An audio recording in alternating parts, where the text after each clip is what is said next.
예, 안녕하세요. 이변에 있다 이동현 변호사입니다. 예, 오늘은 유사강간 혐의에 대해서 증거불충분 혐의 없음으로 잘 마무리한 사례에 대해서 좀 설명드리겠습니다.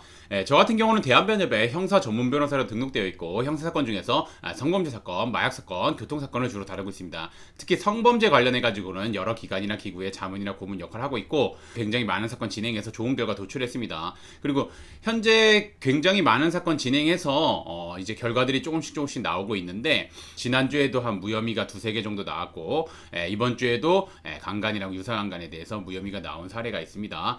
그래서 성범죄 관련해 가지고는 전문적인 변호사라고 보시면 됩니다.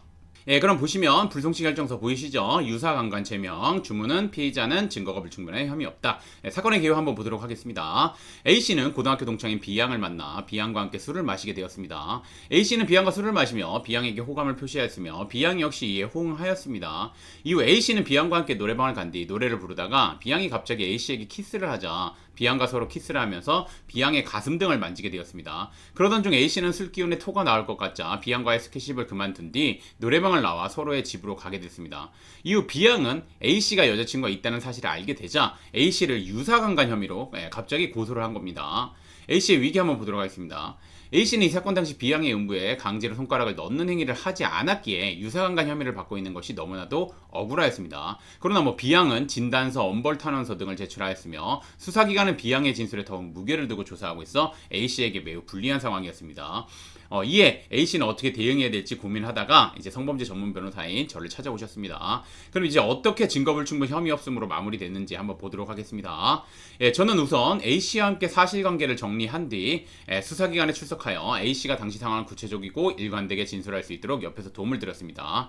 조사를 마친 뒤 저는 CCTV 영상, 그 다음에 A씨와 B양이 주고받은 메시지 내용 등 객관적인 자료를 바탕으로 A씨는 이 사건 당시 B양이 먼저 키스를 하자 B양과 서로 스킨십을 하면서 B양의 가슴 등을 만졌던 것 뿐이라는 점, B양의 질내 DNA 검사 결과 A씨의 DNA가 나오지 않았다는 점, B양은 이 사건 이후 A씨에게 평소와 같이 메시지를 주고받았다는 점, B양은 A씨에게 여자친구가 있다는 사실을 알게 되자 다소 악의적으로 A씨를 신고하였다는 점 등을 적극적으로 어필하면서 A씨는 이 사건 당시 B양을 유사강간한 사실이 없다는 내용의 변호인 의견서를 제출했고 적극적인 대응을 했습니다.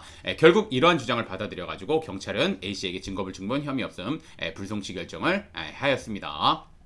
제가 이 사안을 좀 마치면서 정리하면서 좀 말씀드리면 성범죄 같은 경우는 여러분들도 잘 아시겠지만 피해자의 진술 만으로도 유죄 판결이 나오는 경우가 많습니다. 그리고 이제 성범죄는 단둘이 있다가 발생하는 경우가 대부분입니다. 그렇기 때문에 진술의 신빙성이 굉장히 중요합니다. 신빙성이 있다고 하기 위해서는 당시 사실관계를 좀 꼼꼼하게 정리를 하고 그걸 바탕으로 조사를 받아야 되고 이제 의견서나 이런 거 법률적인 내용이 담긴 판례나 이런 게 다 법률적인 내용입니다.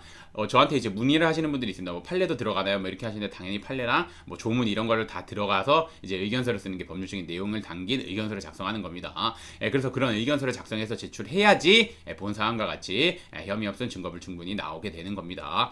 그래서 제가 당부드리지만 강간, 유사강간 이런 거는 혐의 인정되면 징역형 선고되기 때문에 초기부터 제대로 대응해서 이렇게 잘 마무리해야 됩니다. 억울한 경우에는 자칫 잘못하다가 단어 하나 잘못 썼다가 이제 혐의가 인정돼가지고 말 그대로 처벌받는 경우도 있습니다. 성범죄 사건은 일반 형사사건과 달리 아무래도 피해자의 진술에 더욱 치우친 상태에서 수사가 진행되는 경우가 많습니다. 그렇기 때문에 혼자서 대응하기보다는 변호사님의 도움을 받아서 진행한 것이 바람직하며 그럼 이제 변호사님 선임할 때 어떤 변호사님 선임해야 되는지에 대해서 알아보도록 하겠습니다.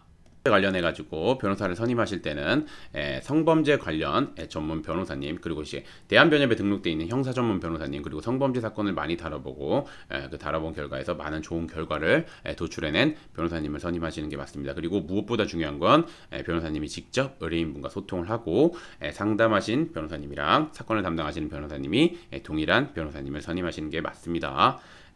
그래서 제가 그런 거는 좀 당부드리고 저 같은 경우는 이제 정말 진짜 여태까지 제가 진행한 것만 해도 수백 건 수천 건 성범죄 사건 진행했었고 제가 왜냐면 1년에 몇백 건씩 진행을 하니까 그리고 이제 그 안에서 정말 이제 좀 강한, 그러니까 말 그대로 처벌 수위가 강한 것도 보통 기소가 되면은 이제 무죄 받기가 쉽지 않은데 무죄 받은 것도 굉장히 많습니다. 나중에 이제 확인해 보시면 아실 겁니다. 그래서 만약에 저의 도움을 받고 싶다고 하시면 여기 연락처로 연락을 주시면 됩니다.